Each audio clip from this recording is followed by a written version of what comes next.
What's going on, everyone? My name is Matt and welcome to the channel where we talk about everything DeFi, whether that be risk management strategies, finding projects, and more. Today, we're going to be talking about things that I wish I knew prior to jumping into DeFi. Now, before we get in that video, yeah, you're actually seeing my hair. This is a hair reveal. I haven't cut it in a very long time. I'm growing out a little bit of a flow here before I head over to school, so hopefully that goes well.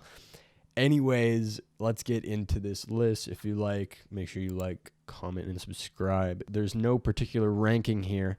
We just have a bunch of different ones. So one would be moving my fiat money into crypto. Now, this is not just DeFi. This is, everything crypto related. So the one thing you need to know is Coinbase is not your friend. When you're trying to move fiat to crypto, you want as low as fees as humanly possible. Coinbase might be super easy, really simple. However, you're getting absolutely rinsed when it comes to converting your money into crypto. So from my experience, the best way to do this is either go through crypto.com, which I really don't like, or you can go through a broker, not exchange. Remember, brokers are where you actually purchase crypto with fiat.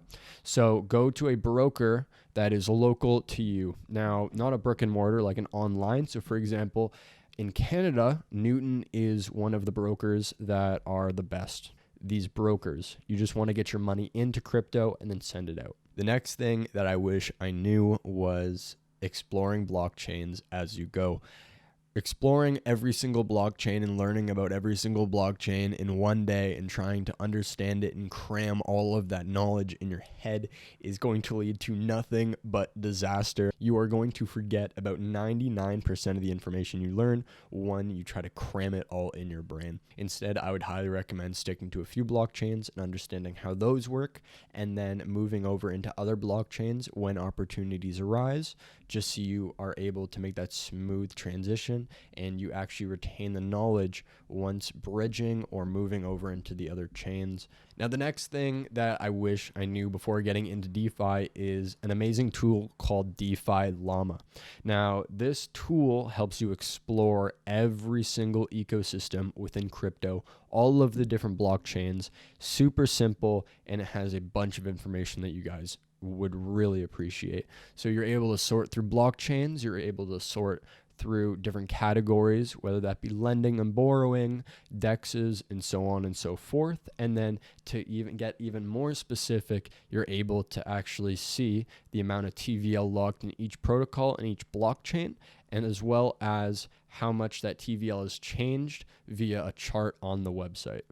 The next thing that I want to talk about is understanding where yield comes from. Now, this is a little bit of a touchy subject because not a lot of people like talking about where yield comes from. However, that is very important. You need to understand how to read white papers and comprehend tokenomics.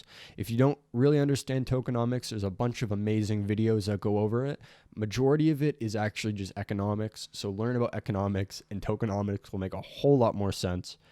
Now, the reason why you want to know where these yields are coming from is we'll give you an idea of the sustainability of the tokens that you're actually investing in, as well as the protocols themselves. Now, the idea of real yield has been getting thrown around a lot, and I'm going to need to make a whole video about this, but essentially what real yield is just sustainable yield. In my opinion, real yield is not really that important for all projects that you're entering and all decentralized finance opportunities that you have within yield farming, as well as just trying to get a yield for your money.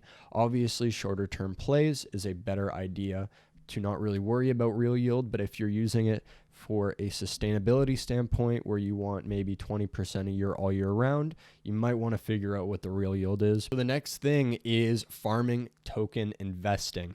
Now, this one's a really big one. Majority of farming tokens have a history of going to zero. Why is that? Well, because essentially what a farming token is you are providing liquidity to a protocol, and then you are receiving this token for a reward. Due to this, when you're looking at investing in farming tokens or entering the world of farming tokens, you need to ask yourself two questions. How sustainable is this, and how are they creating the sustainability? How are they going to create sustainability? There needs to be a way of deflationary measures. Now, of course, with the amount of inflation coming to these tokens, how are they actually making it so the total circulating supply is dropped?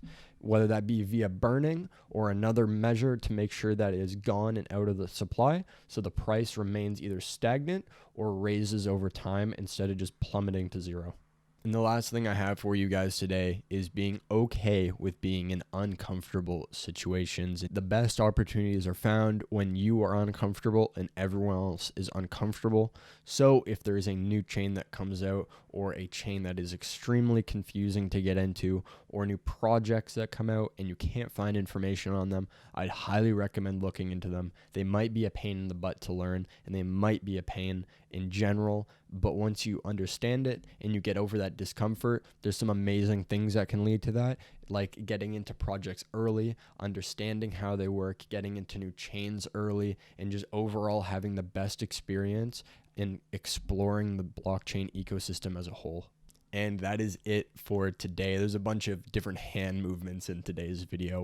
We're switching up the style with a bigger camera thing. So that's everything. If you guys did enjoy this video, once again, I'm going to remind you, drop a like, drop a sub, and leave a comment if you have any questions. I'm trying to pump out more content now because I am pretty much working on my own. I still have my podcast running that will be starting up again eventually.